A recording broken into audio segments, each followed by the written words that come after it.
Good morning, Austin. Welcome to the Fans View, KAZI 88.7. Travis Kent, to my left, Jamal January. Jamal, welcome in. What's up? Sitting across from me, running the board, twisting and tweaking the dials, Douglas Washington. And Douglas, how you doing this morning? You've already had a morning. Yeah, doing good. And just want to say thank you because I also think that in the production room someone did some help. Someone went on and I saw it change here, so I just want to show respect that I got a little of assist on this. So having a good day so far. Good that helps. deal. Corey Moe's not with us this morning. He has work to do. I mean, really? Really work? Yeah, they need him.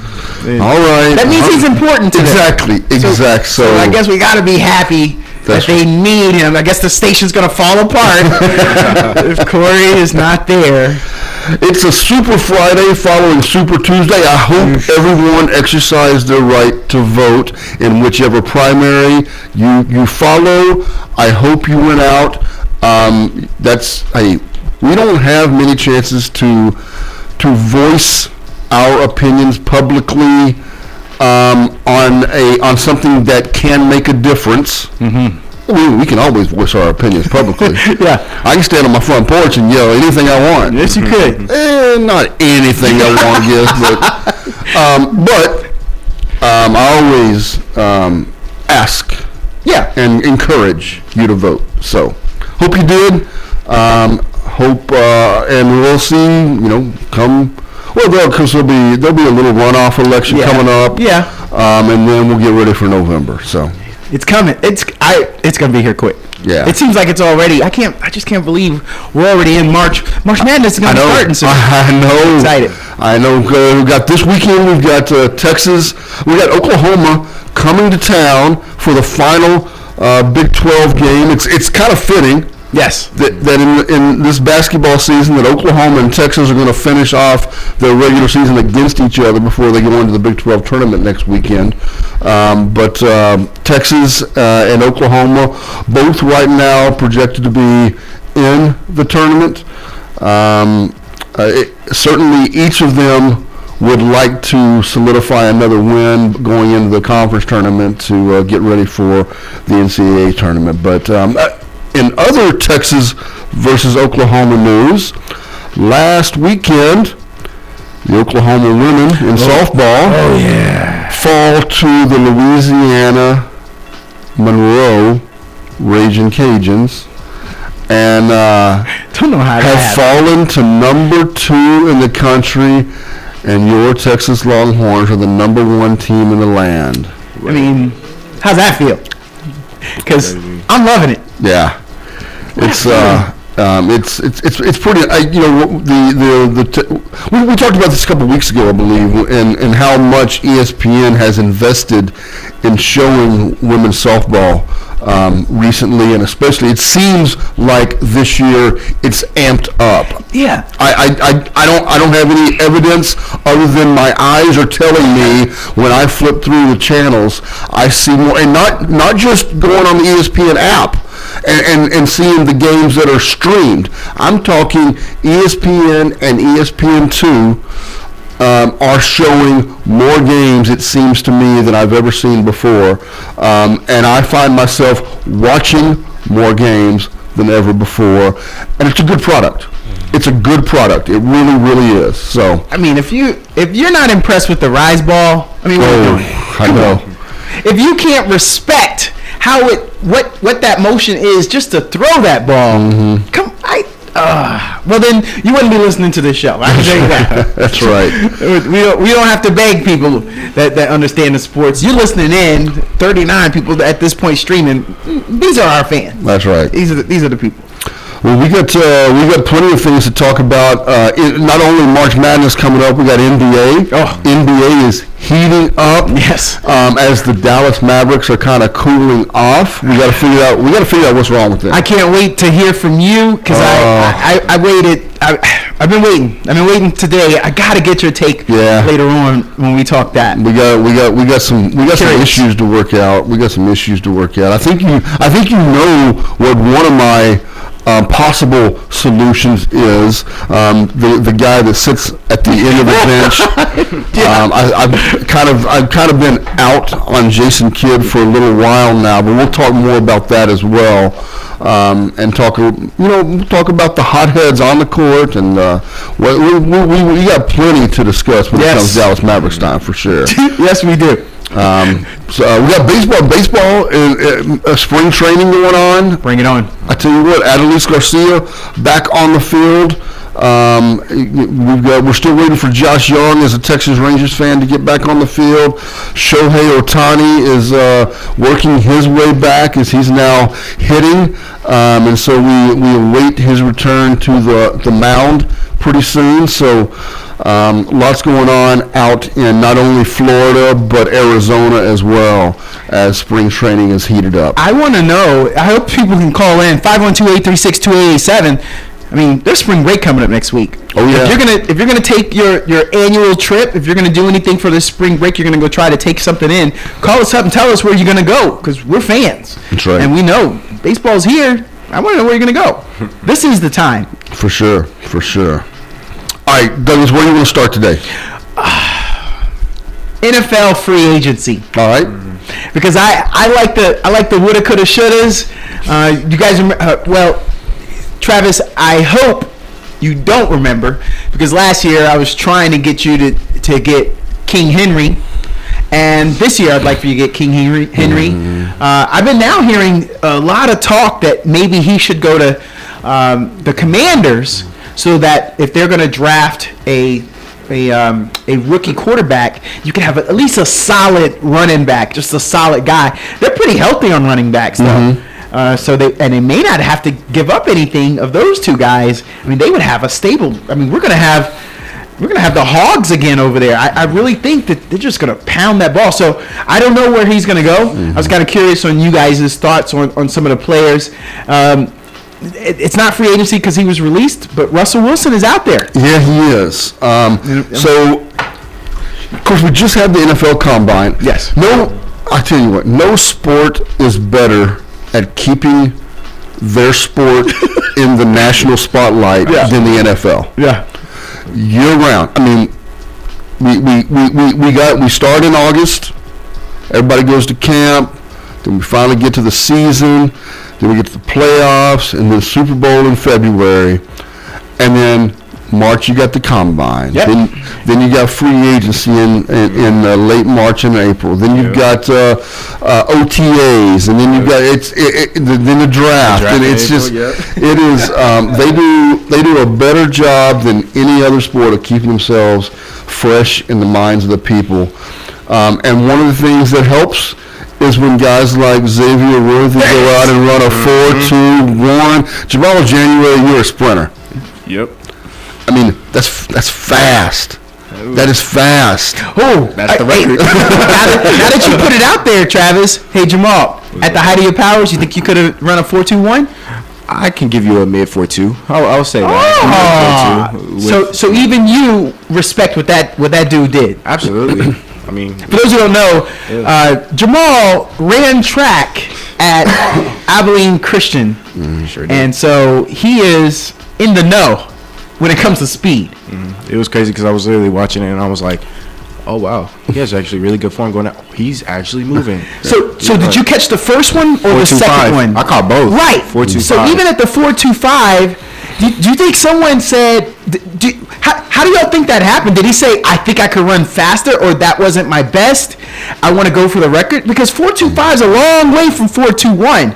Yeah. How did what's the thinking of that? How did you guys think about that? He was probably like, okay, that was a warm up. Let's get in an outfit. This next one, let's go ahead and go for this record and everything. He had his eye on. He must have known. Of course, all these athletes nowadays go to a prep.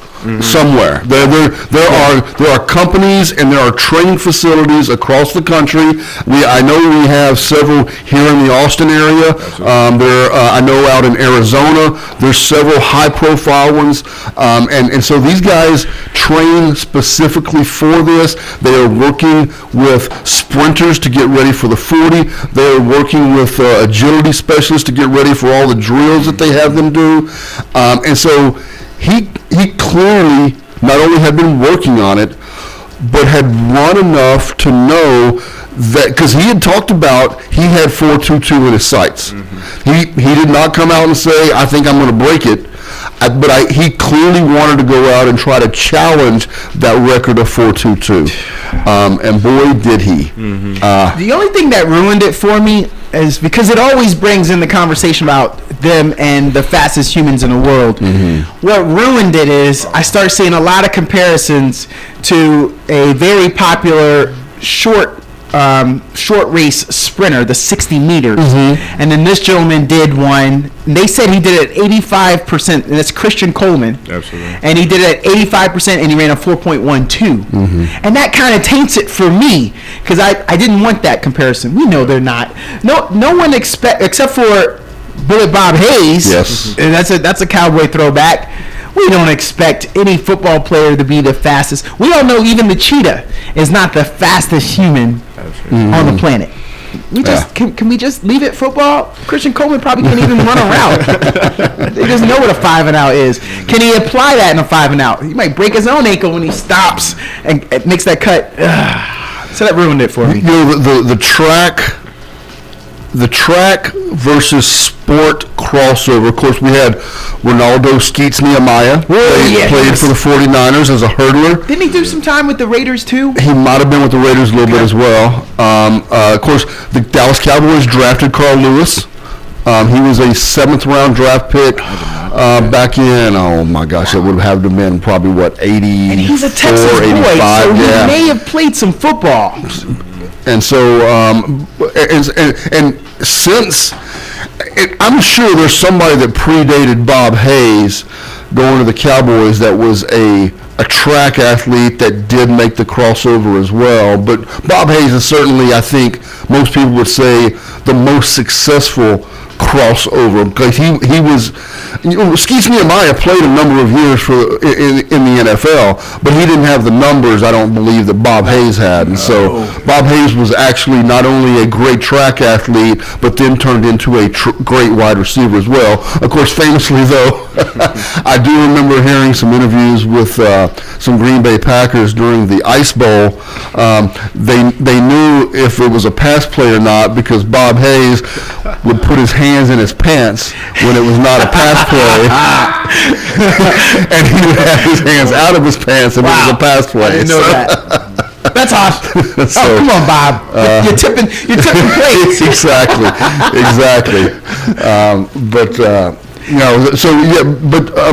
So free agency is going to be very interesting. Yeah. A number of teams, we like you said, you talked about Russell Wilson being let go by the Broncos. We saw the Buffalo Bills. You know, there's all this talk about Jerry Jones saying we're all in this year. What does all in mean? Well, the Buffalo Bills kind of went all in a couple of years ago, and they were $45 million over the draft cap, or over the salary cap. And so they let several high-profile players go. I think 4 starters that they had to release this week to get under that cap as we get ready for, I believe, the new, maybe April 1st might be the new year, the fiscal year for the NFL teams, and so they have to be under that cap. Yeah. And they've got free agency opening up and the draft coming up, so they're making moves to get there. It's kudos to them doing it in advance. They're trying to help out the players because free agency starts Wednesday, and let them go in enough time to make their rounds, maybe get some interviews, get their tape out there. That's incredible. So do you guys agree that this is more of a defensive free agency market or offensive? I'll drop the defensive names and see if they draw your attention here. So the Chiefs put the franchise tag on cornerback Jarius Sneed, but defensive lineman Chris Jones is scheduled to become a free agent. I want to stop there because Jamal, your reaction. So I'm going to go to you first on that. How do you I get? Thank you. the Chiefs want to do a 3-peat, right? Why not? And their main defensive guy, Yes. could potentially not come back. I was looking at the Super Bowl when him and the lineman, I think they broke the huddle, or maybe they were walking onto the field. There's Chris Jones, and then there's the other defensive players. He's so much bigger. Yeah. I mean, I didn't know that. I probably should look up the stats now. Let's say he's 6'7" and everyone else is 6'3". I mean, he's just a huge man. He's not that old, man. Just give him the money. Yeah. Bad enough. You guys came out. Did you guys see that report that they were voted as one of the worst places to be? The facilities and The NFLPA? Yeah. So do what you can. Keep it together. You have a chance at history. You got a quarterback friendly deal. Kelsey's not making the most money. You didn't go out and sign, like I wanted DeAndre Hopkins to go there last year. They didn't go get him. Man, spend the money on that guy. Your defense got you there. Mahomes is who he is, but that defense was amazing. This year. Patrick. Travis. Yeah. What are you going to do with Chris Jones if you're the general manager of the Chiefs? Are you going to pay him? Well, they're in a spot so they did re-sign this week Drew Tranquil, the linebacker. Yeah. And so clearly they're trying to figure out on the defensive side of the ball how they're going to hold as much together as they can. Look, I don't think that they in any way are just going to let Chris Jones walk away. Yeah. But I think they have other salary cap moves they're going to have to make to try to push some money out. The Cowboys, for instance, we heard this week that Tyron Smith may be gone. Yeah. And so if that's the case, and they're also talking about the center Biotish might be gone as well. But we did hear yesterday that Zach Martin restructured his deal to free up about $13 million worth of cap space. So all these teams are going through this right now, and and until you've sat down and looked at the math, it certainly seems odd when you hear some of the names, like Tyler Smith, right? Mm-hmm. In the Mike McCarthy era, he's played 37 out of 67 games. Lot of injury time for Tyron Smith. Yeah. But last year, he did play, started 13 games, played in 14 games, and Pro Football Focus, rated him the number one offensive tackle in the league. So he can still clearly play. Yeah. They also, last year, the Cowboys famously made a deal with him where he didn't practice on Tuesdays and Wednesdays. Take some wear and tear off of that body during the week. Mm-hmm. And it seemed, he played 14 games.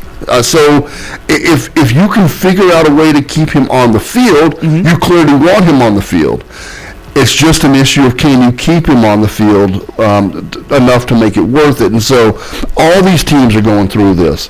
They're all trying to figure out how do we get better in a backup position. Mitch Trubisky is now the backup quarterback for the Bills. Mm-hmm. And so I talked about Buffalo had to let several starters on the defensive side of the ball especially go, but then they turn around and they go sign Mitch Trubisky to be the backup quarterback. So, look, there are people with PhDs in mathematics who are sitting beside NFL general managers trying to figure out how do we fit all these people on the salary cap. So I want to throw a couple names at you guys about this. Kirk Cousins. He's out there. Would you guys have a high interest in Kirk Cousins? Most famously, you like that when he was with the Commanders. Now the Commanders just spent these last few years with the Minnesota Vikings. I think that they should bring him back, honestly. I don't know what you're going to go with when you have Justin Jefferson. They've got some talent out there. It's an indoor stadium. He does well. He's a fan favorite. I don't understand why they're not going to. I know that he's coming back from injury. Was that an Achilles that he tore? Achilles. Yeah, and he's older, so maybe that's what their hesitancy. Do you guys put Kirk Cousins up there as maybe the top quarterback free agent that's out there? I'm going to offer you Baker Mayfield. I'm also going to offer you that, as I told you earlier, everyone may already know, Russell Wilson is out there. So, of those names, is Kirk Cousins the first guy to get? No. Oh, wow. I will actually take the kid from Austin. I'm going with Baker Mayfield. No, okay. That's a shock. Okay. Baker turned me into a believer the way the Bucks put that beat down on the Eagles in the playoff. So that was just me. No.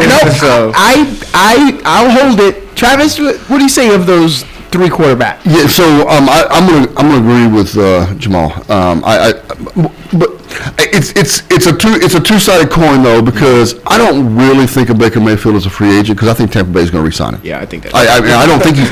I mean, he is a free agent technically, but I believe he is going back to Tampa Bay. I think he's comfortable there, and I think they want him there. I think they both have probably talked and have probably said, "You're going to sign with us, right?" And he goes, "Yeah, you're going to sign me, right?" And then they both kind of shook their heads yes. They said, "Okay, we got other stuff we have to get done. We got to make sure that, the wide receiver position, we're going to settle things up. We're going to make sure we're going to get this." But I think they've already kind of given each other the nod and wink of, we're coming back. So if I take him off the table, I think it becomes a very interesting question, because when you look at what we all feel are the top prospects, right?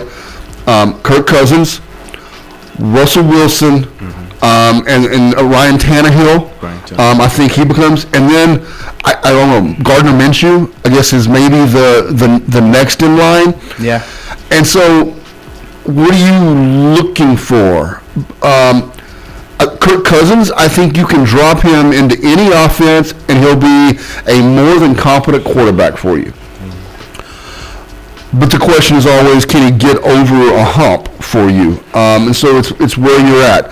Ryan Tannehill, I consider just under Kirk Cousins, but still competent. Yeah. I think you can drop him into a lot of offenses and he will complete 68% of his passes, and he will move the ball up and down the field for you, and he's not going to kill you with turnovers.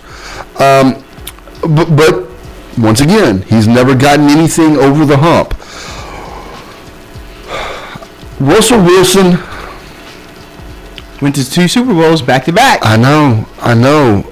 He's a professional, stays in good shape, relatively healthy over his career.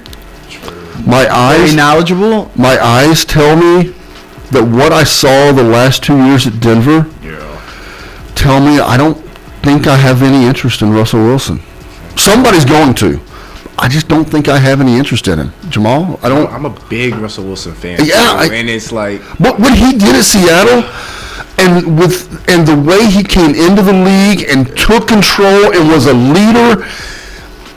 Everything to like about Russell Wilson as a football player, but the last 2 years tell me either his head or his body aren't up for the fight anymore. And I don't know why it turned so quickly, but it just I think I'm out on Russell Wilson. 1 minute. So, but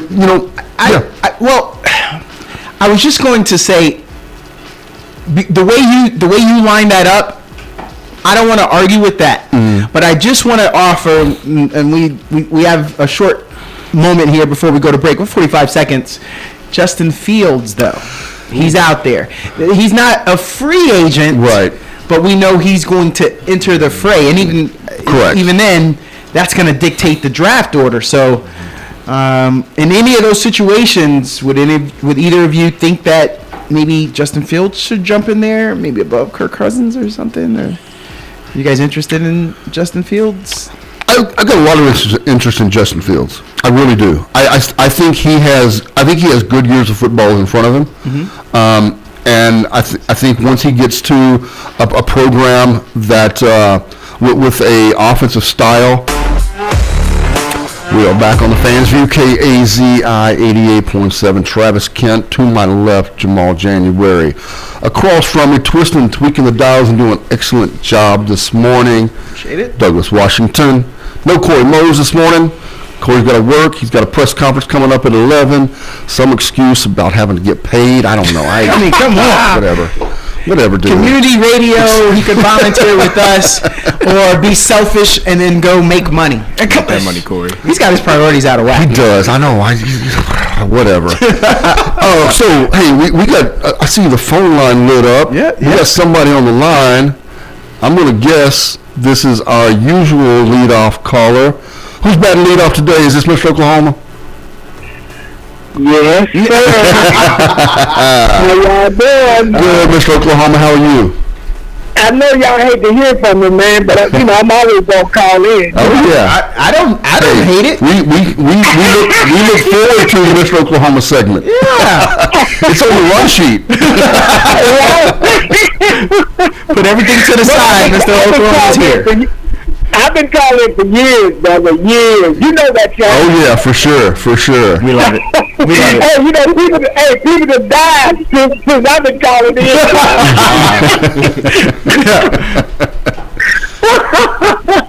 Hey man, I want to bring up, man. Let's go back when you first came on there. How you doing, Mr. Abilene Christian? Oh, what's up, Mr. Oklahoma? What's up? Hey man, let me ask you something. Do you know a guy named James Sims that went to Abilene Christian back in the day? I can't say I do. Okay, because he's on track too, you know. Tradition, good, Yeah. good track and field. Oh tradition yeah, at heck Abilene. yeah. Fantastic Yeah. tradition there. Yeah, I want to bring up, you talking about, our Oklahoma Center women's softball. Yes.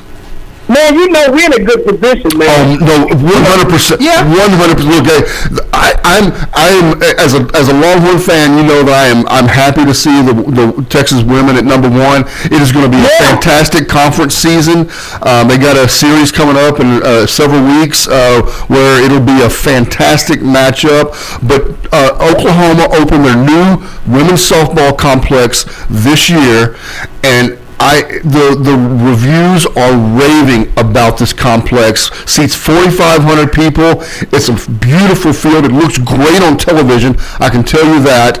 But 71 game win streak that was snapped last week. The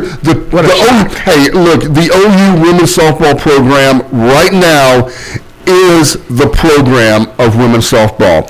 Texas is knocking on the door. But the OU women's softball program is the class of women's softball. Yeah, and UCLA too. I don't know what UCLA is ranked, but they kind of slipped down a little bit though. Yeah, they ran into Texas earlier this year too, and they were ranked number 8 when Texas played them.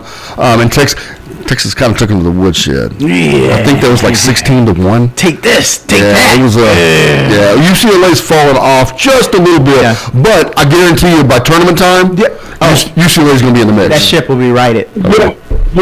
Mr. Oklahoma, 3 straight national championships. So when I know you live here in town with us, and everyone's insufferable right now because you guys are down at number 2, you just remind them 3 straight national championships.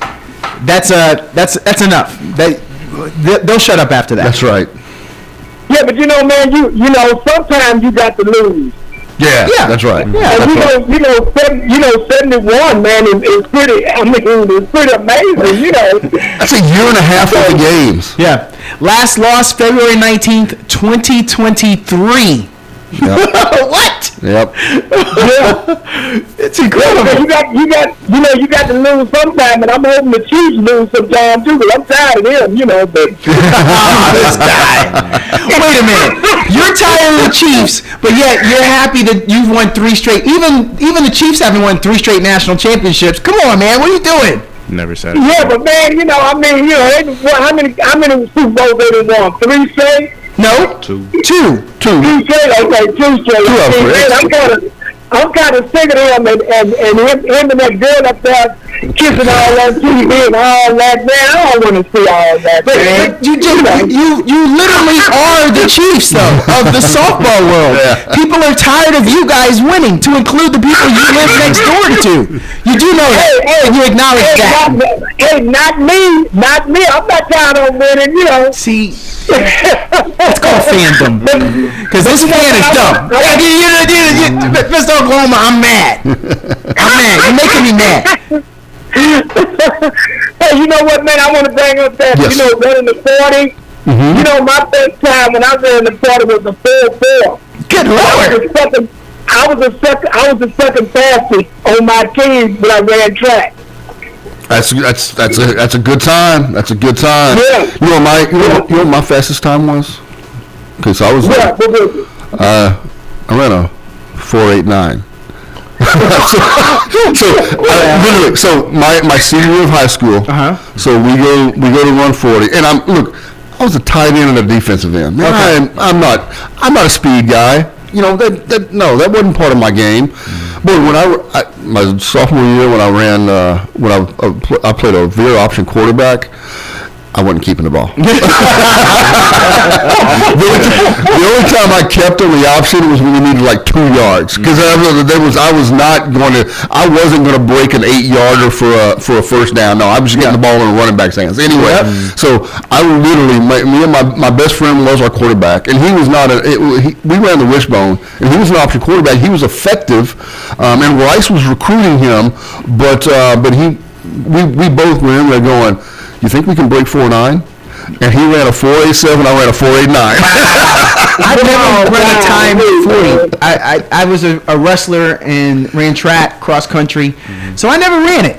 But man, we may have to do an event. We may have to go out there and invite the listeners. My hamstring hurts just talking about it. Hey, but you're faster than Rich Eisen, though. That's all that matters. You're faster than Rich Eisen. What else, Mr. Oklahoma? Yeah, I'm gonna tell you, man. When I played football, I played wing back, I played flanker back, and I'm gonna tell you, my idol was Billy White Shoe Johnson of the Houston Oilers. That's a good one. Man, that dude, I admired him because he was a little guy. He didn't like getting hit. No. And he was so fast, he run from side to side. Those big linemen get tired, and he gonna stay on up the middle and do the funky chicken. Mr. Oklahoma and I are old enough to remember a day, and Douglas, you're a good historian of sports, so you probably remember this. Jamal, you got no chance. You got no chance of knowing this, and that's not your fault. We remember when wide receivers used to get in a 3-point stance. Yes. Yeah. Yeah, that used to happen. I've seen it. Yes. Yeah, I've seen it. The San Diego Chargers with Dan Fouts at quarterback, one of the greatest passing attacks in the history of football. Their wide receivers got in a 3-point stance. It was crazy. No, my dad used to tell me about that, and when he would run a route for me to throw, I've always been a quarterback, he would do that. He would get down in the stance. Bro, you all the way out there. This is the 80s. Like, nobody's doing that right now. Nowadays, they don't do that. But, yeah. Wow. That's what brought it home for me. Can you imagine Devontae Smith in the 3? I'm literally trying to picture it in my head. Tyreek Hill getting down in a 3-point stance. Sheesh. But as a sprinter, though, Abilene, do you think that, because it's commonplace for you to start in the blocks, True. Do you think that you would be okay with this since you have that sprinting background? Do you think you could blast out of there quick? Yeah, I mean, think about it. Even when you run in a 40, you're in a 3-point. That's true. So, well, it depends on the route you run it. Because if you're in a 3-point stance running like a curl or a hitch, like, you're pretty much taking like 2 steps. Yeah. No, that's funny. What else you got, Mr. Oklahoma? Yeah, I want to talk about some college basketball, okay. Man. All right. I'm gonna tell you, University of Houston, they kind of slipping a little bit because I watched a game last week when they played Oklahoma, and they barely won that game. But University of Houston, if they make the Elite 8. I don't know, I don't know if they're going to survive to the Final Four. They are beat up right now. They've been kind of, they've been kind of badly winning. They are injured right now. They've got a couple of guys out, and we already knew they were the thinnest top team in the country. They essentially play 8 players. Yep. And so when you have 2 guys of your 8 down, and you got to play. Look, I think the bare minimum in major college basketball is you got to have 8 people. You just can't have 2 or 3 guys playing 38 plus minutes in a college basketball game, or you're going to be dead. And so when you've got to dive into your bench now, the optimistic news for U of H might be that some guys are getting some playing time in crunch time, the end of the conference season, going into conference tournament. So if you can get healthier going into the NCAA tournament, maybe you're a little deeper than you thought you were. But yeah, you're right now. U of H needs to get healthy. If they're healthy going into the NCAA tournament, I like their chances of getting the Final Four. But you're exactly right, Mr. Oklahoma. They may not be deep enough on the bench to get there. It's going to be difficult for them if they're beat up. Yeah, and I tell you, man, this tournament coming up, I think in the top 10, some of these guys, like some of these guys in the top 10, they're going to get knocked off. Yeah. I'm telling you, because it happens every year. It does. March Madness. It does. It That's happens right. every year. That's right. Yeah, and I want to bring up before I get off the air that when I look at ESPN, I look at First Take and Get Up, ESPN. I heard that Derrick Henry, they were talking about with the Cowboys. Now, I heard every day is something new. I heard now they talking about maybe the Pittsburgh Steelers. I heard things from Barkley, maybe with the Cowboys, but and it's 3, and on the Cowboy team, man, it's 3 players, it's 3 people on my hot list. All right. It's the coach, the quarterback, and the new defensive coach. He just, he ain't started yet. There's 3 people on the hot seat. Got him on the hot seat already. It's hot. All right, get there, Mr. Oklahoma. Yeah, Mike Zimmerman. He's already on the hot seat. I'm gonna tell you, man. I don't believe in the Cowboys. I don't know. It shows. I don't believe in the Cowboys gonna get to the Super Bowl, man. I don't know. It's always something new. But you know what? I was about to offend my homie Travis Kent. But isn't that the life of Cowboys fans since the 90s? With the talent, with the opportunities, the resources, with the fan base, it's always that. Listen, there's been no time since the 90s that I was ever a fan, and I said last year that they were going to the NFC Championship, and it did not happen. And I was pulling. I never gave it up. I hoped and I wished and I prayed, but I just don't know. New defensive. I'm not gonna put that out there this year. I feel like it's good. If anything, I think they could take a step back, especially the defense, because he's trying to bring in his own system. So. Yeah. Yeah, I tell you now, man, it's too much drama with the Cowboys. You got family members talking on the Cowboys and all that kind of stuff. I don't know what's going on with the Cowboys, but man, I'm not gonna have my hopes too high. I just hope the Texans, man, do a lot better job and get on in the playoffs and get to the Super Bowl, man. You say do a better job. What else can they do? That was a great year. What else can they do? Yeah, it was a great year, but it's a great year, good. But we got to come on with it next year better. Wow. So you want a second-year quarterback and a third-year coach to go to the Super Bowl? That's lofty. Well, that's asking a lot. It's not impossible. No. I mean, it's not in today's NFL, especially after the rookie just did what he just did. Mm-hmm. But if that's your standard, man, you are tough. Yeah. Hey, look here, I'm going to say one more thing. I'm going to get off the air. That game tomorrow, basketball with Texas and Oklahoma. Yeah. I think, Oklahoma's been kind of slipping, man. So I'm going to go to Texas on that game, man, because, guys, they just, they're not consistent. No, you can't do that. You literally are Mr. Oklahoma. You called this show today the day before that game, and you ride for Sooners. You don't call up here and tell us you're not. They're a 20 win. They have a better record than the Longhorns. Why am I acting like I'm Mr. Oklahoma? Yeah, but see what it is, they have to come down here and play Texas. You think that matters? And it's hard to beat that, and then because Oklahoma, I don't really keep up with them that much. Because, man, they're not consistent so well. Yeah, they're... You know, hey, I talk with y'all, Nick. All right. Hi, Mr. Oklahoma. We appreciate it, as always. Hey, talk about some of the high school basketball. Okay. All right. We will. All right, bye-bye. I appreciate you. 512-836-2887. You can get your calls and comments You got out of in there quick. as well. He was talking Cowboys. We're talking free agency before he came on, and so I kind of want to continue some of that free agency talk. And what you've mentioned Derrick Henry, and you've mentioned we've talked about the Cowboys and what they're going to do at the running back position. There's some nice running backs out there. So so this is the interesting part, right? Obviously, Saquon Barkley did not get a franchise tag from the Giants. He sure didn't. And so he is out on the market. You have Josh Jacobs. Yes. The Raiders' Josh Jacobs is out there. Derrick Henry. The King. Austin Eckler from the Chargers. Which is a great. You want it? There's a great value in Austin Eckler because he might be the best pass catching of all these backs. Yeah.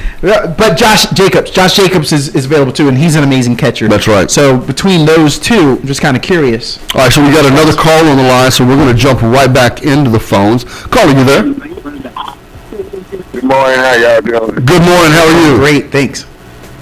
Man, I'm sitting up here crying, man, talking about myself. Yeah, I know. I'm a kid for my band. We gonna make it. Can't even leave my cat more than all. He still has you crying. Hey, here's the thing, though. Were any lies detected? Where do you disagree then? I think we lost you. Are you there? Good morning, how are you? Hey, caller, can you cut down your... Turn your radio down. Are you there? Are you still there? Did we lose him? Yeah, I think we did. But to his point then. Yes. Travis, I know you want to go to free agency. Let's just bring it back. Since we lost him, we'll finish his thought, if we will. Was that harsh? That everyone should be on the hot seat? Is this the make or break year? Because I thought, honestly, I really did think last year was the make or break. And now that McCarthy is still there and is coming back, is this the break or break? Or when will it not be a hot seat for McCarthy? Well, I think it's going to be a hot seat for McCarthy moving forward. I think the seat was warm last year, but 12 wins. Thank you. For the last 3 years is what's kept him employed to this point. The most disappointing thing as a Cowboys fan about last year was, except for the Miami game, which was a close football game that Dallas had a chance to win at the end, in their other losses, including the playoffs, they were dominated and defeated. And looked bad doing it with a $40 million quarterback who essentially could not get the offense going, a running game that couldn't move the ball at all, and a defense that got run right at and couldn't stop the run, and then by contrast fell apart on the back end as well. And so, Mike Zimmer knows what he's faced with. He knows he's got to get bigger on the front line. That's why we've talked so much about when Corey's been here. We've talked so much about Tavondre Sweat from Texas. 365 pounds. Plug him into the middle of that line and say, big man, you're going to play 400 snaps this year. Just go eat up space. But it's not just that, right? Because you're going to use Micah Parsons as a pass rusher, so you're a little undersized at that edge position. You've got to get bigger and more physical at the linebacker position. You do. Jamal, there is just no two ways about it. They need to revamp. I don't think we have any official word out of Van Der Esch, right? But I'm assuming we're probably moving forward without him. I kind of hope for Kyle Van Der Esch's sake that he just retires, because his neck has and his back have given him so many issues. I want him to be able to enjoy playing with his children on the weekends, because he needs. But they have got to retool their linebacker position no matter what. Mm-hmm. I agree. Gentlemen, I'm here defending the Oklahoma Sooners. I'm here defending the Cowboys. I think it was too harsh. I want to take the side of this caller, which we lost him. But here's what I can tell you. There was only one team that was undefeated at home last year. Y'all know where I'm going with this. Now, of all the division winners, there was only one team that had a less than 500 record away, and it was them. They were 4-5 away. But again, I'm going to take you on another high. They scored 509 points. The only team in all the NFL to score 509 points. They had the second best point differential, meaning how many points you score, and how many you give up for our fair weather listeners that are out there. So with all of that in mind, why are they on the hot seat? Like, if you told me that team was coming back, any other franchise would want that. So all apologies to the genie, but remember, they got to play the Commanders and the Giants twice last year, and they started off the year 40-0. Yeah. And the next time they played the Giants, it was 41-7. Okay. That's a big point. You know, it's great when you play teams you're better than, and you go out and you take care of business and you demolish them. That's fantastic. But you make your money. Look, when we finally talk about the Mavericks later on, I'm going to talk about the same thing. The Mavericks can't beat the best teams. Luka can go out and score 70 points on the Atlanta Hawks. But then they play the Boston Celtics, and he'll score 35, but they get beat by 18 points. I mean, so you've got to make your money against the good teams. The Buffalo Bills are struggling with this right now. They're a really good football team, but they've got to find a way to get past Kansas City, right? Yeah. The teams in the NFL struggled. How do you beat Tom Brady? Unless you cash that final check, everything you did up until then just doesn't count as much. And so they've just got to prove something different next year. And for better or for worse, I like Dak Prescott. I don't think he's a bad quarterback, but he for $40 million, you got to perform better in some of these games. So I'm just saying, there's only one team that has a record than them. I get it. And you guys had the same record as the 49ers, and the 49ers are the only team you guys actually had a higher point differential by 1 point over them. We've got a couple minutes, and let's jump into the phones again. Hey, caller, you there? Hey, I'm here. Hey, guys, how you doing today? Good. Doing great, thanks. Yes, sir. Enjoying the show, man. I'm with you, Travis. I mean, I'm a diehard Cowboy fan, man. I wasn't born in. I was born in. That's right. I know who we are. So we do need two physical linebackers. That's right. Our defense is south in the middle, and if you look at the teams that really ate us up on the ground, they knew that and they attacked that. I mean, you look at the Buffalo game. We couldn't stop a 175-pound running back. Yep, that's right. He killed us. Kills us. I mean, we gotta be tight in the middle. I mean, as a former linebacker, I understand how that position is. Yeah. You gotta be. We had safeties trying to play linebacker. Yeah, that's right. And that just doesn't work in this league, man. And then another thing, we can't expect Dak to. Dak has proven to us that he's not the guy that you can put the game on his shoulders. He can go out there and win it. To Dallas's fault, we need a running game, Yes. not a running back. Yeah. We need a running game. I mean, if you give back a running game and take some of that pressure off of him, he'll be okay. I agree. But when you put 40 passes up in the air, you know, every game you expect us to be the norm that we do. Dallas has never been that kind of team. Never.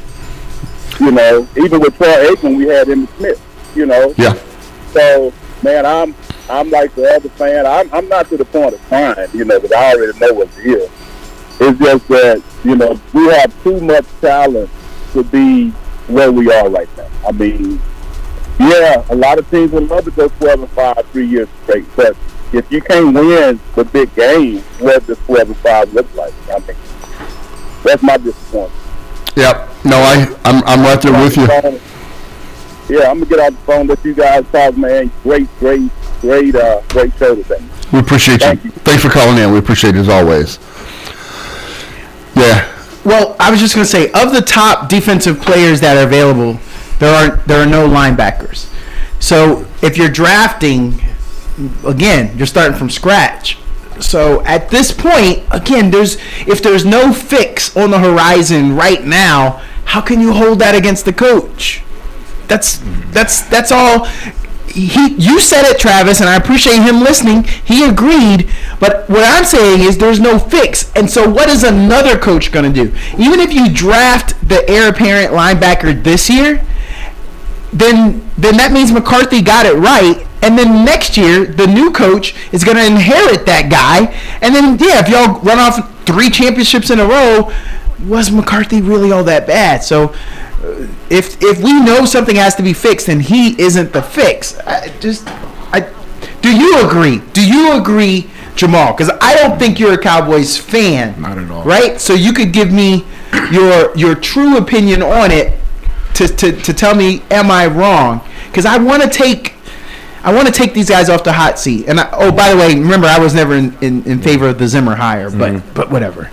I mean, one thing you do have to know when you sign to coach for the Dallas Cowboys, they demand excellence. You know, that's just one thing for sure. And I mean, like, I don't know, man. Like, I don't think he should be in a hot seat. When you, like, mention all the facts and everything they've done in the regular season and everything, you know, the main thing is the postseason, you know. Cowboys have really bad traditions with the postseason, so I don't know, man. Yeah, it's we certainly we talk about the changes they've got to make, but they've got specific weaknesses on both sides of the football that they've got to address this year. And I 100% in my mind feel it's the middle of the defense and it's the running back position are our 2 most striking needs. And so nose tackle, interior defensive lineman, whatever you want to call it, run and hit linebackers, and then a back end safety that is a support safety, because they're just too small. They're just too small. So, if we can get, I look at the linebackers coming out. Now, the thing about you looking at like the top linebackers, a lot of them are edge guys. They're sort of 3-4 linebackers, right? And sort of the pass rushing linebackers. Yeah. But the top of the draft board, Dallas Turner out of Alabama, 6'3", 247. That sounds like a linebacker to me. Yep. Chris Blaswell out of Alabama. Hey, is it any wonder that Alabama's got the 2 top linebackers? 6'3", 251. Yep. That's a run and hit linebacker. Dallas Turner ran a 4.46 at the combine. Watched it. I mean, that sounds like a guy who's meant to play the middle linebacker position in the NFL. And so as the draft moves closer, as free agency moves closer, the Cowboys, I believe, have got to address that linebacker position. And Mike Zimmer, part of his defensive philosophy is going to rely on a bigger defensive line and run and hit linebackers. And so he's certainly going to be looking for them. So, all right, what we got here? We got to get to a break. Let's go ahead and get to a break. Come back on the other side right here on the... We are back on the Fans View, KAZI 88.7. Travis Kent alongside Jamal January, sitting directly across, looking at that gorgeous blue blazer he's wearing today. Yeah. He's got a hat to go with it too. Yeah, With he the had hat to match. to take the hat off so we could put the headphones on. Yeah. But the always dapper Douglas Washington Yes, sir. Yes, sir. Thank you. will carry over a nickname from some of your other shows. Hey, that guy listens. That's right. 512-836-2887. You can get your calls and comments in as well. You don't just have to listen to us idiots talk. We can listen to you smart people out there as well. Yeah, we had someone call in and gave us a little trivia for here in Austin. We did not know, so thanks for that. He didn't want to go on air, but it was pretty cool. Yeah. Yep. We learn something every day, and we can do more of that if people want to call in. So we've been talking NFL and free agency. Kind of let's tie free agency up a little bit before we move into some NBA talk and some other areas. As we look across the top free agents out there, so I'll tell you what I'm referencing right now is Yahoo Sports. So I'm looking at some of their lists, and so I'm not saying it's the be all end all of the list or whatever. But one thing that struck me is I look at their top running backs. Saquon Barkley is at the top of their list. No argument there. Josh Jacobs is second on their list. Tony Pollard's third on their list. Oh, Whoa. A little surprising to me. Yeah, I mean, I'm a little surprised by that. So it'll as we continue to watch, it'll be interesting to see where the Cowboys decide to go and where some of these running backs do end up. But we got a caller on the line, so we need to jump back into the phones. Caller, you there? Yeah. Got home a few minutes ago. I did want to talk about it because I want to talk about the Cowboys too. Okay. no, let's do it. Yeah, go ahead. I said you hung up on that. I wasn't I'm sorry. Okay. We got you back though. Okay. Back to the Cowboys. It's not that bad. We just got to play defense. We got to be able to stop somebody. Yeah, that's for sure. As far back to the NFL wrestling, the first friend of mine, his name is Ruben South. He went to Anderson High School. Okay. He went to San Diego State. He won the first black NFL referee to this day. Second one, we got a second one came in. That's his name. All right. But really, Ruben Fowler. And I'm going to do the Jay Hunt. I'm going to do something for him. Appreciate you. He don't realize what he's done for a lot of black cats and referees. Hey, that's that trivia. That's that local trivia. I mean, we got listeners all over the world right now listening in, all over America. We got someone up in Canada right now listening in. They said you're not going to get to the CFL, but yeah, we talking NFL. And but they want to know what's popping here local. So thanks for that. And then Jay Hunt is in the building. He's around here. He's the program director. So unfortunately, he's got that business stuff to take care of. But hey, I got one last question for you. You said that I don't understand what you didn't like about the defense. I'm looking at the totality of the season, and the Cowboys had one of the lowest amount of points allowed of all the teams. Are you judging them just off of that playoff run? I mean, I still only had 5 losses. Can you help me with that? What specifically? Are we still on the linebacker thing, though? Oh, we lost. Okay, we lost him. He might have lost connection. All right. But, guys, when I look at the points allowed, they weren't the worst. So, are we just going off of the playoffs then? Playoffs? Okay, so I'll give it to you. The Dallas Cowboys gave up 315 points allowed. Of course, that was the best in their division. If they were in NFC North, that would be the best in the division by about 35. Green Bay was the leader there. If they were in the NFC South, they would have been number 1. Tampa Bay was about 10 points behind them. If they were in NFC West with the Niners, they'd be second place behind the Niners, and the Niners only beat them by 17 points. So you guys get my drift there. Jamal, I mean, again, I don't know how I'm the guy rooting or or standing on the soapbox for the Cowboys, but I don't really feel the doom and gloom of the defense. And we already said there's no tier 1 linebackers that are out there, so I'm just kind of curious, why can't we just run it back? Sometimes that oblong ball bounces the way that you don't want it to bounce. I mean, we can run it back. I mean, excuse me, they can run it back. It's possible. Yeah. But I do agree with the caller. Like, I like Dak too. I'm a Dak Prescott fan. I don't think it's Dak's fault, and Dak does not play defense. But I don't know, man. Postseason, bro. Postseason. Yeah. Okay. So in the NFL, Yeah. tell me if you agree with me or not. Okay.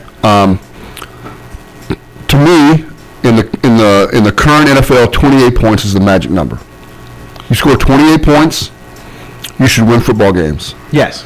You give up less than 28, it's an offensive dominated game. Right.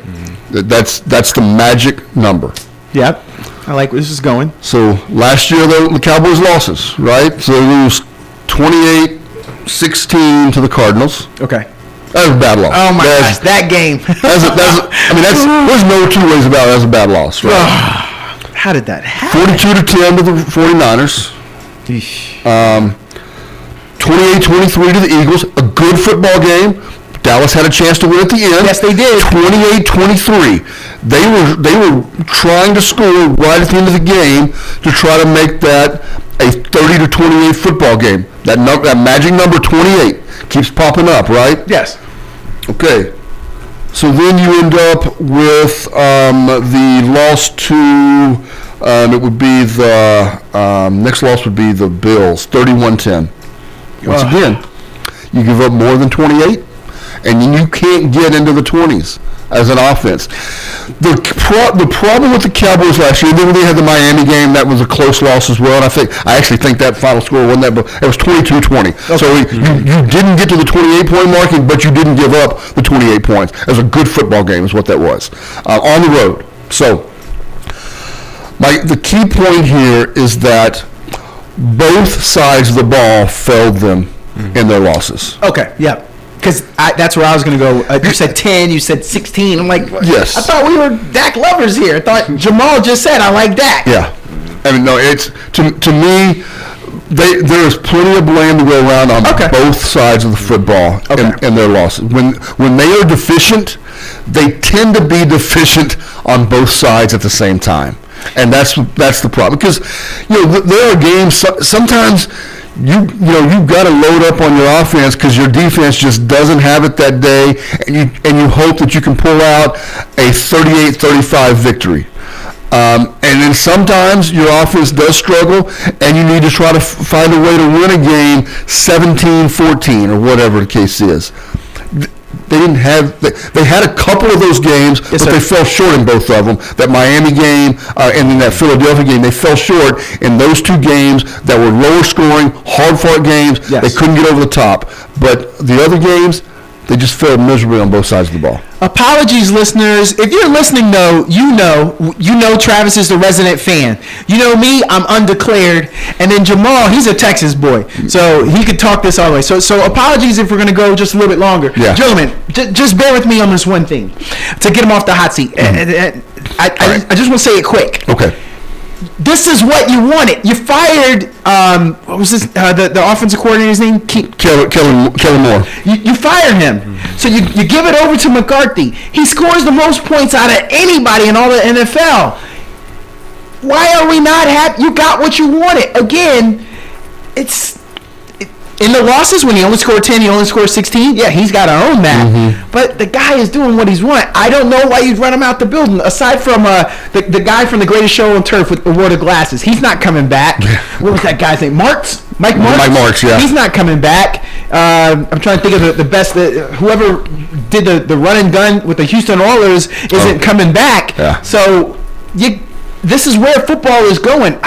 I'm not a McCarthy fan, but I just feel like we'd be running him out just a little too quick. All right, so we got a call, so let's jump back into the phones again. Hey, caller, you there? Yeah, I'm here. Yeah, go right ahead. You said, like you said, I'm a born Cowboy fan, like a lot of people down here. And I see things several ways. It's on both sides. We film this on both sides of the ball. Yeah. Like when it comes to Dak and Mike, it kind of reminds me of Lawrence Taylor and was it Peter Sims or Chris Kelly, whatever. They can win and beat the brakes off of everybody during the regular season and get to the playoffs, and they can win. Or Atlanta and the Braves in the '90s. Mm-hmm. Yeah. You win 115 games out of 120 games and get to the World Series and don't pull it off. Yeah, really, it's so. What I'm getting at is kind of like, I was with Mr. Washington joking about his family and stuff. It's like a relationship. Yeah. I kind of tell my wife sometimes, can you run this ship if I go down? Right. Yeah. Meaning, so if the offense is not clicking, Peter Jackson used to say best, I need for you to come and play your role, play your position, get off the bench. Mike ain't hitting these points. Him and everybody else, we need you to help Mike out. And that's what they're not doing each other. They're not complimenting each other. When one side is playing bad in that marriage, their marriage fails. Yeah. Yeah, that's right. And you gotta, like when you're in that marriage, regardless, you gotta have somebody that can step up when you're not at that 110%. And they're not getting it out of the backs. They're not getting it out of the linebackers. They're not getting it out of the receivers. How many games you see where the ball hit more than them right in their hands? Wide open and you just drop the ball. Yeah. You expect it to catch it. Yeah. That's what you get paid to do. Yep. Yeah. So they need to figure out their marriage. Go to marriage counseling on both sides. and figure out what they're going to want to do. Either they're going to stay together or they need to, somebody needs to be talking about divorce somewhere. I'm just sorry. All right. Thanks for that. Yeah. We certainly appreciate that. All right. So, that's, we kind of beat the Cowboys to death today. Well, I enjoyed it, and I'm not even a Cowboys fan. Yeah. But I did enjoy the talk. We're still streaming good numbers here, but yeah, I know we got to move it along. But okay, we're gonna get some time to come back. We got this free agency window. It opens Wednesday, so we'll see what happens, what moves are going to be made. The draft is coming up. We'll be able to get back to it. But thank you everybody for calling in on that. And man, I didn't know we were Cowboys country, especially down here in Austin. I thought, weren't y'all complaining all these people moved here because you guys lived here before me? All these people moved here. You got the California people. I moved here from Georgia, but I'm not a Falcons fan. And then you got the transplants, and I thought maybe there was a lot of Texans fans. Mr. Oklahoma himself is from Houston, but. I guess Cowboys will be the Cowboys. That's right. They are. So, I want to move on. I want to move on to some basketball. Oh, let's do it. Let's do it. And specifically, let's start in the NBA. We haven't really done a solid NBA segment in quite a while. So let's give the NBA its time because we are headed down the stretch. We are post All-Star game. Mm-hmm. We got 20-ish games left, something like that, left in the season. And the haves and the have-nots are beginning to separate themselves. Mm-hmm. I'm still surprised in the Eastern Conference that no one has really been able. So look, we're talking about a conference last year where the Miami Heat made a huge run as an 8 seed to get to the finals. Mm-hmm. And I think they may do it again. So, okay. I honestly think it. So that brings up the question. Boston's dominating that conference right now. Right? Every thinking part of my body tells me that Boston should come out of the East. Oh yeah, agreed. Mm-hmm. Should. But does Milwaukee have enough in the tank? No. Does Miami have enough in the tank? Those are the questions that we're going to be asking here in a month or so. I just okay. We're gonna have to come back to it. I'll click over for this call. All right. I'll save mine. Hey, caller, you there? Caller, we got you on. Oh, sorry. Hold on. They hung up. Sorry. Okay. Well, caller, we had you potted down there. Sorry about that. Okay, you're going to call right back in. Got it. So let's jump back into the phone. Say, caller, you there? Yes. There we go. There you are. We're doing great, thanks. We're doing great. Did you want to talk Cowboys? I'm joking. Yeah, I was going to go into basketball. Yeah, we there. Let's do it. Okay, I know you guys was into that football, but now did you all see that great game between Denver Nuggets and the Phoenix Suns? I love that. Yeah, wait, of those two teams, are you a fan of either? Well, I would say the Phoenix because of Kevin Durant. Oh, yeah. Yeah. He was so amazing, you know. They had him beat. They big man has played the Joker so good, and you know, Denver did all their favorite calls from the left, and but they hung in there after they came in 22 points. Yeah. Philly down 22, and Denver came back 22 points, and that's the beat Phoenix. Then Hope came in because they tied it up. Katie tied it up 1-2. Denver got the ball, went down there, and the Joker missed the layup, and Gordon tried to sling it down, and the clock went out. Oh, ma'am, I am impressed that this was, for those who don't know, the Denver Nuggets Phoenix Suns play, this was days ago. The Suns ended up winning in overtime, 117-107. But this lady right here, I think she was on the broadcast because that was a great recap. I mean, you were spot on, and this is Kevin Durant country. But yeah, it went to overtime. Durant had a great game. He had 8 rebounds, 5 assists, dropped 35 points, 2 blocks. I'm always curious on how, as a relatively 7-footer, people don't realize he can swat some stuff. And but yeah, ma'am, to your point though, I thought Nurkic did a great job. He had 12 rebounds, 6 assists, 2 steals, 2 blocks. He did foul out.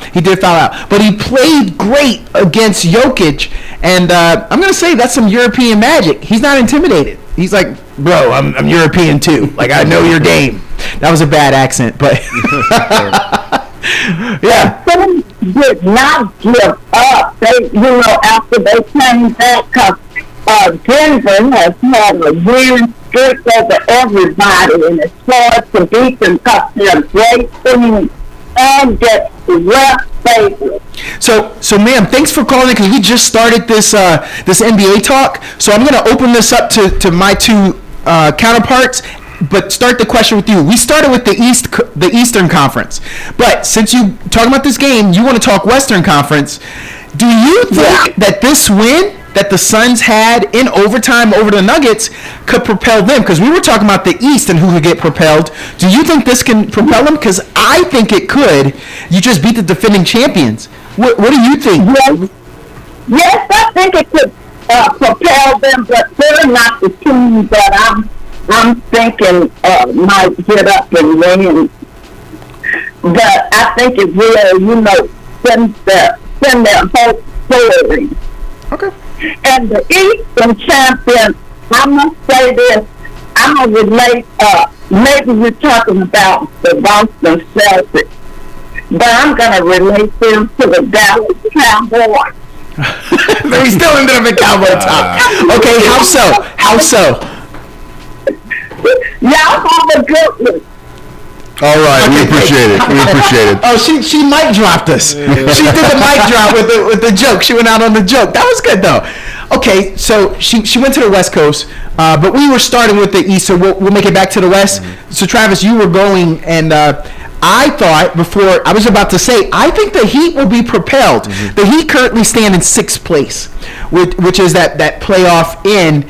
And I thought because of their history that this could propel them because, again, we got you guys, Celtics. We know we can beat you guys.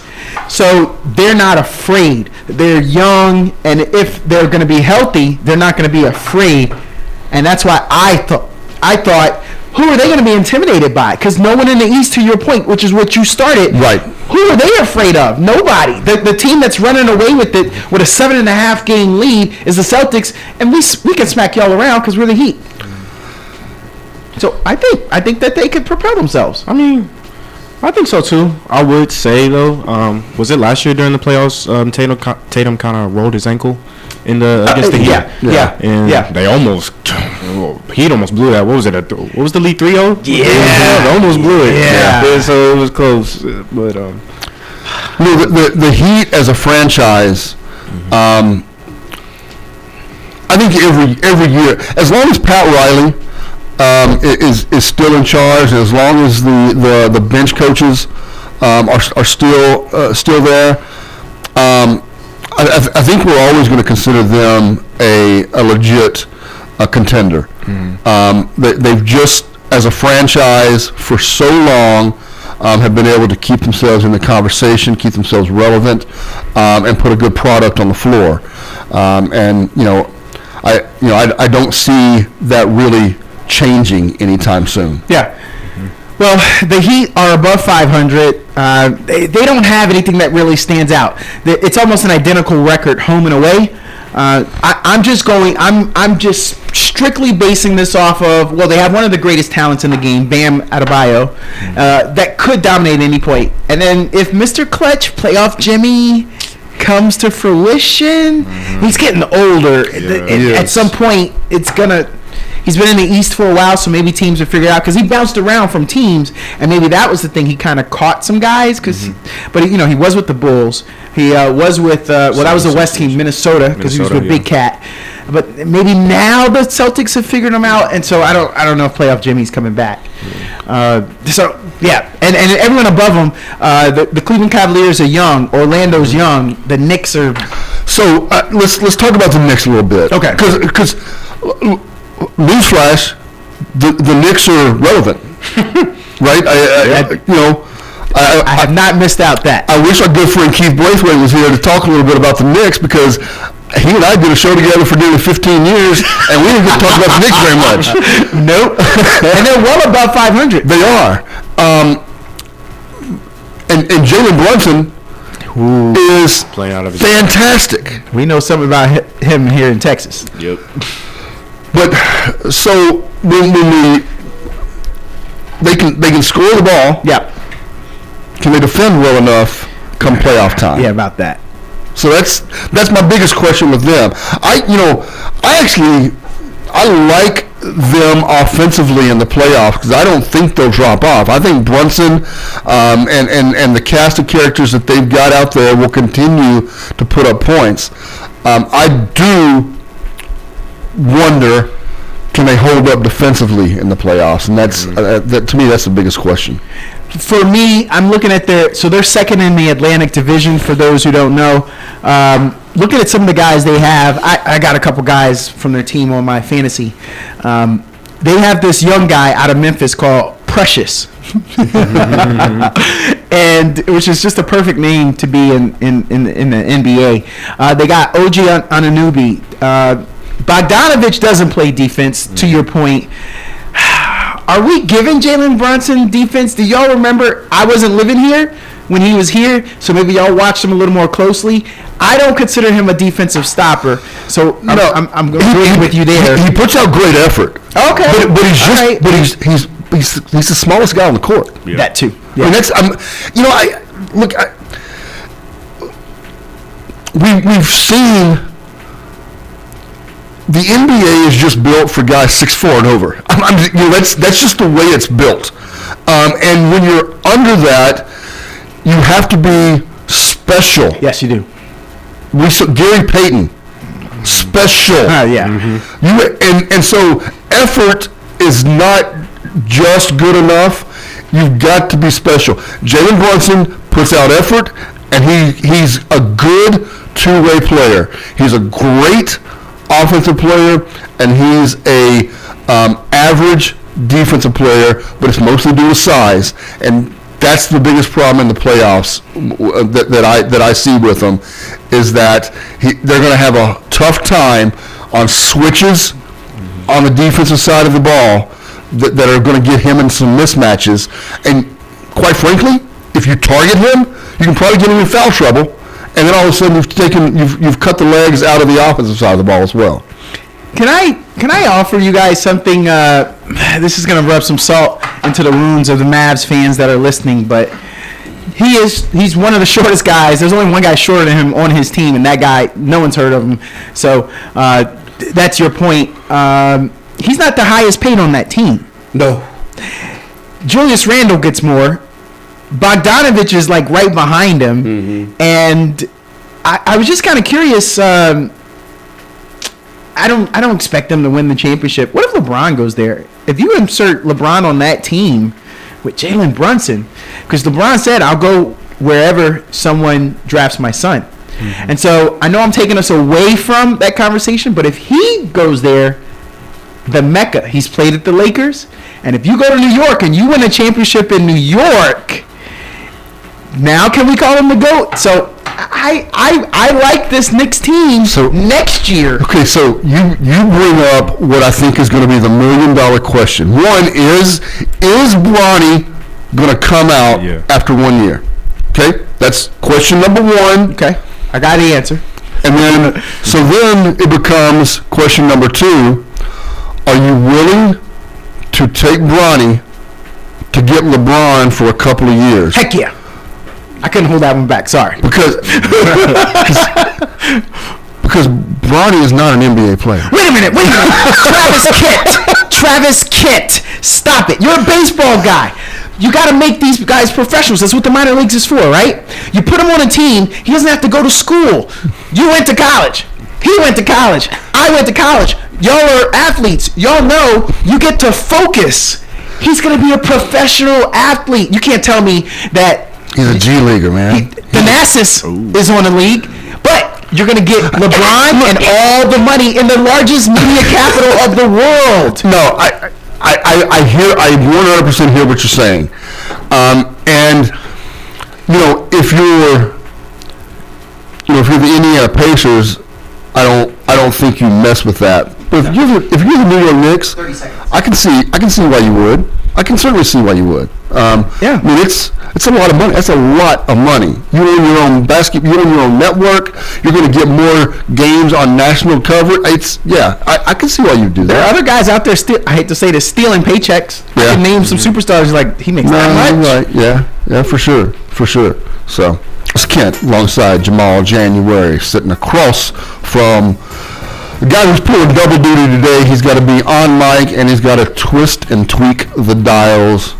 Dapper Douglas Washington. We appreciate you pulling double duty Happy to today. Be here. As Corey Mose is probably asking some great question at a press conference right now that we're going to see on KVU 24 tonight when we tune in. So let's all look forward to that. Y'all giving Corey 100 rounds.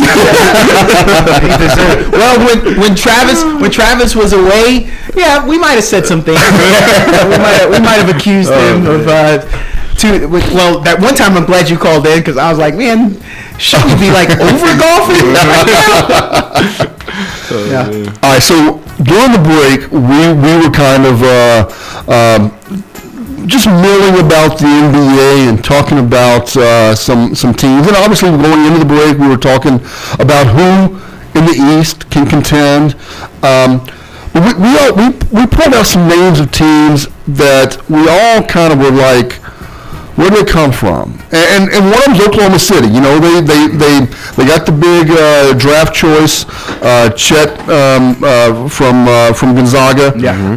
So that kind of gave them at least a little splash. I mean, it's like Chet and Wemby. Yeah. You know, those are going to be your top two. And by the way, it's kind of played out that way. Yep. You know, Wemby's going to win. He proved it. Exactly. But Chet Holmgren's had a really good year this year. What a pickup by Oklahoma City. But then we were talking about, hey, where did Minnesota come from? And what the heck is Cleveland doing with 40 wins? And so, you know, it's just been a kind of a different NBA season than what we've seen in the past. But we got a caller now, so we're going to jump back into the phones. Hey, caller, you there? Yeah, I'm there. Yeah, go ahead. So, y'all still talking about basketball, right? Yeah, go ahead. Caller, can you tell us what Okay. your name? Caller, can you tell us what your name is? My name is Kobe. Okay. All right, Kobe. Alright, I'm ready. Y'all taking too long. I'm ready to talk about the Lakers and how they're gonna win it all. And I don't care about anybody else. The Celtics will fold. Garbage. The Lakers are gonna win it all. And I just want y'all to know that King James is staying in LA. Kobe, that you came out fired like Kobe. Yeah. But you are Kobe. So Shooters gotta shoot. Whatever. Kobe, you got anything else for us? Because we're gonna take this one off. We're gonna finish this one off air. No. Okay. All right. That was That's awesome. it. Thank you. Hey, you know, look. So the Lakers do look to be in a play-in tournament again this year. All right, and they did win the in-season tournament. So let's you're not saying- forget. so you're we're saying saying there's a chance. Yeah. Hey, look, I will say this about the Lakers. And I think we mentioned this maybe a couple weeks ago, and we kind of blew by the NBA of Golden State being down and LA being down, but get them in the playoffs and get them in a series. And do you want to try to shut down Steph? No. And do you want to try to shut down LeBron? And do you want to try to shut down AD? I mean, they can scare you. Yes.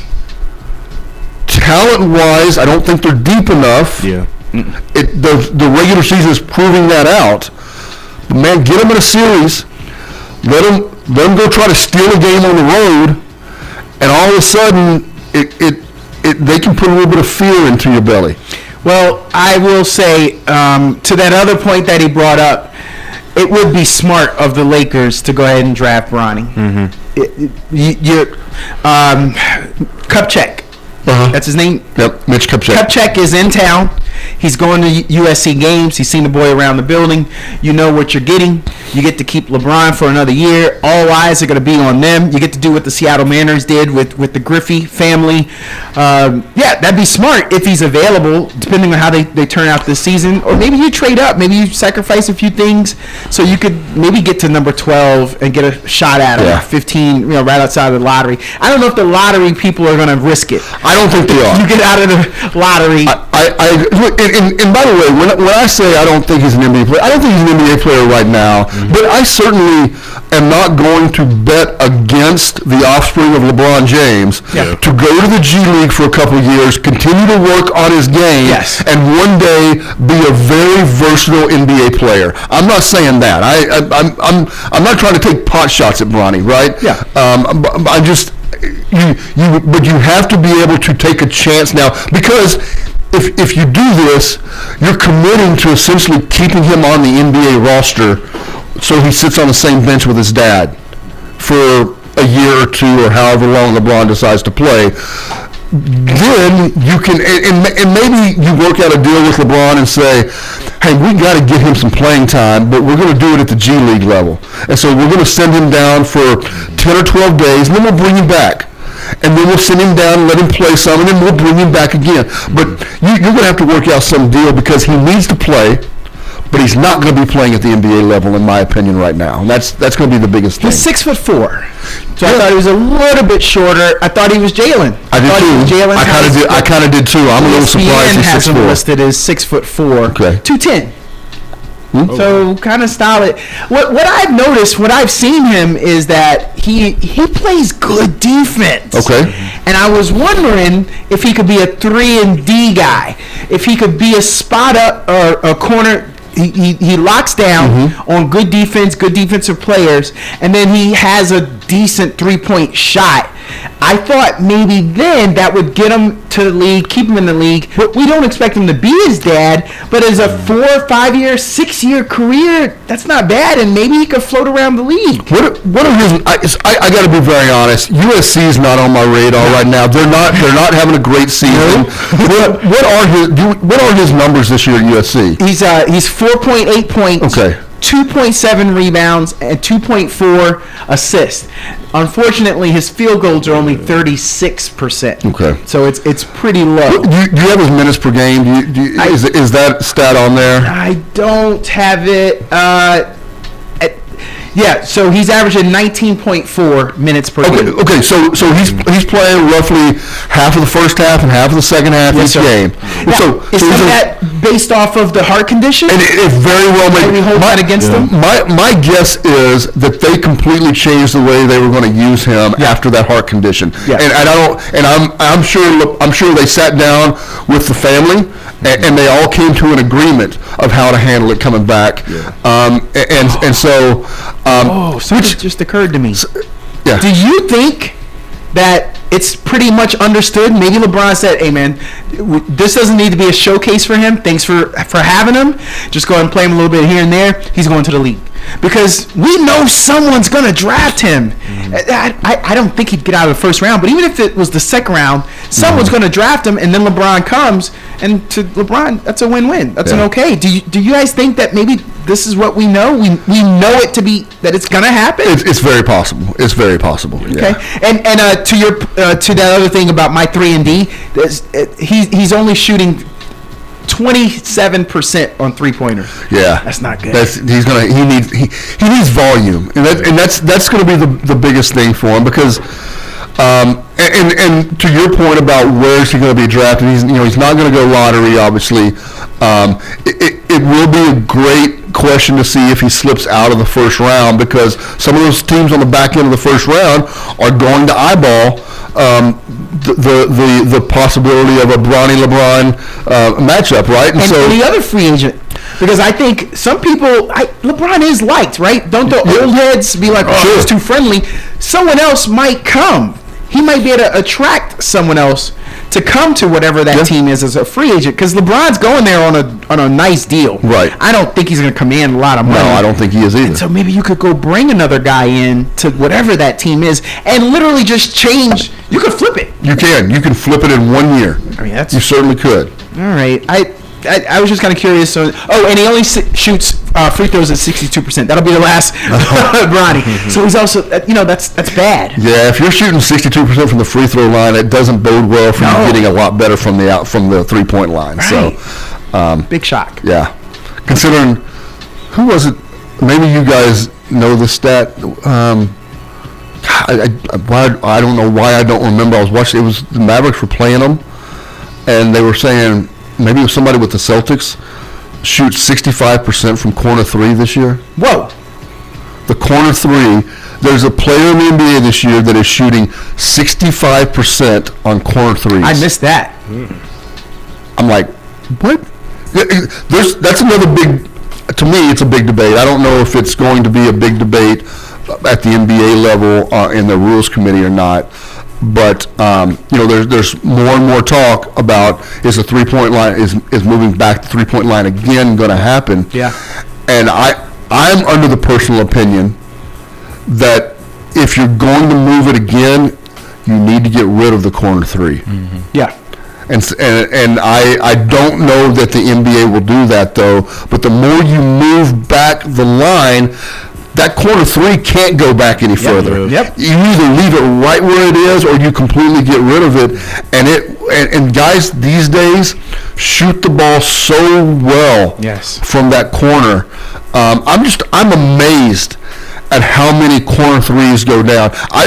It wouldn't surprise me a bit if, I don't have any numbers in front of me, but if somebody told me today that the NBA average on the corner three is north of 45%, it would not surprise me at all. In real life, that's my sweet spot. I like that. And for those casual fans that don't know, it's not a semicircle. It's oval. It's oval, if you will. If you were to put that corner and another corner together as two halves, so that is the shortest distance to make a three-pointer is down in that corner. For those who don't know, I'm gonna tell you, Travis, 65%. I'd be impressed, and I almost agree. I mean, if you think of, I know he didn't shoot a lot of three-pointers, but, man, there were a lot of fadeaways. There were a lot of baseline that Patrick Ewing used to do, and I felt like he could have been 65% from that corner three. Rick Smits was nasty down there. Dare I say Tim Duncan? Yeah. Tim Duncan, if you would have let him take those corner threes, I guarantee you, he probably would have been pretty high. So I'm thinking of those guys, those pull-up guys, some of the lost art of the big man, and what they used to do, back in the heyday of the center. So, I like it. I like moving the 3-point line again. I'm okay with it because now this generation is different. They're not us. Right. I crowd the 3-point line, and I'm telling you, the guys I play with are not amazing, but they don't crowd the line. Yeah. They think they have Steph Curry range, and they shoot it, which helps me. I'm okay with it because I'm too old. But for the NBA guys, it's too easy. You guys saw the All-Star game. Oh, yeah. Dean Lillard shooting half-court shots. Because I don't think we're going to put a 4-point or a 5-point in there, so we might as well make the 3 harder. Yeah. I'm in agreement. Yeah. I like it. So Good job, Travis. Hey, Be on the rules committee. real quick, we've got a little bit of a break here before we kind of transition to something else. UIL State Basketball Tournament. The boys' side is this weekend down in San Antonio. Want to give a big shout out to Round Rock Stony Point. 35-1 this year. Their one loss, they lost to Plano East back in December. They have not lost since December. They have taken down the likes of Duncanville. They have a couple wins over Lake Travis. They're a very, very good basketball team, a true state title contender. So They got a 5-star on their team, right? Or they do. 4-star? They do. Okay. They do. Are they 5A? They are. I believe they're 6A. Oh, Yeah. did not know that. Yep. Man, So yeah. Okay, I missed that this year. Man, I wish I would have. Is it too late to jump on the bandwagon? we probably don't. I do remember back in early January, because I think Corey had just gone out maybe and done a story on them, and so I remember in January we talked about them a little bit. They had just come off a win over Duncanville. I think they had gone up and played in one of those holiday tournaments up in the Dallas area. One of those showcases. Yeah, exactly. And so they were coming off of that, and we talked about them then. But we've probably done them a disservice by not continuing to talk about them. But they've had put together a fantastic season. Once again, 35-1. They play later today in the semifinals. So if you want to keep up with an Austin area team, you can certainly keep your eyes on Stony Point at the state tournament this weekend. Who are they playing against? Do you know? I don't have it in front of me. Let's see. Basketball. We'll see if we can't get that. Yeah, I'd love to see that. Man, I wonder. I haven't. I'm coaching youth sports now, and I got my own kiddies. I really hate that because I've missed out on some great opportunities. When I was in college, I was in the town where Vince Young, although a great, I bet he was a great basketball player. Where Vince Carter went. And his high school literally was right across the street from my campus, and I never went and saw him play. You want to know another guy that was right down the road, and I was in Orlando all the time? His cousin Tracy McGrady, and I missed him, and that was during the same time I was in college, and I missed out. So I have missed out on some opportunities, and I'm hoping our listeners, I hope my little story has offered you the impetus to not miss out on some great high school basketball. So at 8:30 tonight, Stony Point takes on Beaumont United. Oh. And then right before that game, at 7 o'clock, in the other semifinal, Mansfield Lake Ridge takes on 38-0 Plano East. Ooh. We could see a Plano East, Round Rock Stony Point rematch of Stony Point's only loss this year. And so Mansfield Lake Ridge is 32-6, so they're a good basketball team. Beaumont United is 34-3, so it's both of those teams have a challenge to get to the finals against each other. But man, would that be an excellent finals or what? Yeah. To see an undefeated team versus a one-loss team, and that one loss came from the undefeated team. I have to make that early in the drive. year. I might just have to make that drive. Do it. Come on, Jamal. Just do it, Jamal. I got So, yeah, so we'll have to. We'll certainly be watching for that tonight. So, just want to get those notes in there. Yeah, Jamal. I almost feel like the callers need to call in. We need some citywide pressure.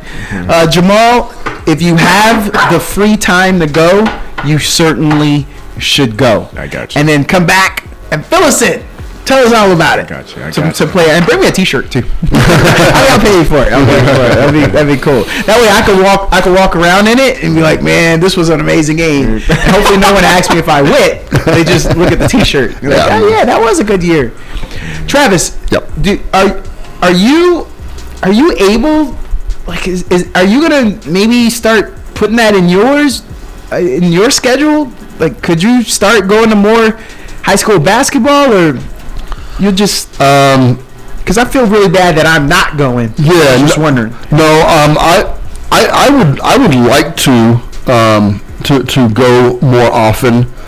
I still and once again this year, my daughter played high school soccer, but I haven't been to a soccer game yet this year.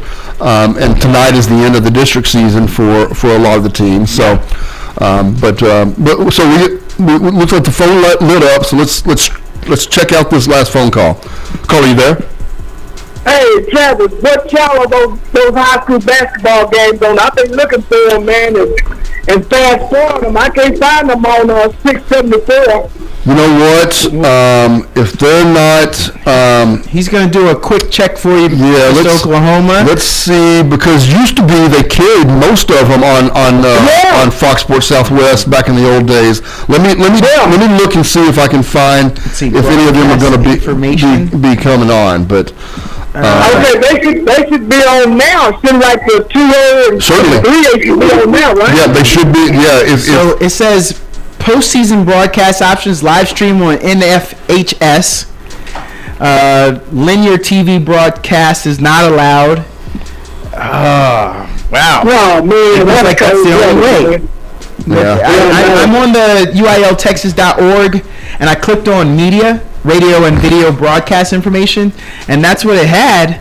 I know. Did you see anything different, No, Travis? I You were haven't. looking I haven't seen broadcast? anything different. Yeah. I will tell you that if you haven't done it before, that NFHS is a nationwide streaming service, and they do a pretty decent job. I'm not going to tell you if their announcers are like, it's not going to be like watching a high level game, but the video quality is very good for a streaming service, and I love it because you can actually. Of course, I'm a Roku user for my stream. Look, we all stream, right? If you're not streaming, you ain't living these days. But they have an app on Roku, and so you can put it right there on your big screen TV and stream it through there. Now it's $10 a month, but you can also. You can watch it for a month and then cancel, and then a year later when your high school team is playing, because that's what I do. I can tell you that I just watched my high school girls basketball team that was number 1 in the state. They got beat a couple weeks ago, but I watched two of their playoff games on the NFHS network. So it was. But yeah, so I'll just tell you that is a good service. It's a pretty good quality picture, and so while while we pay for DirecTV and we'd love for it to be on there in Mr. Oklahoma, I don't know if it's going to be or not. So. Yeah, but you know, man, because I watch the high school football, I watch high school basketball, track and field, baseball. Yep. Every year, but man, they change around so much, you know. I know. You know. But hey, I'll talk with y'all later. Okay, we appreciate it. Thanks a lot, sir. All right, bye-bye. He gets off quick. Yeah. Wow, he gets off quick.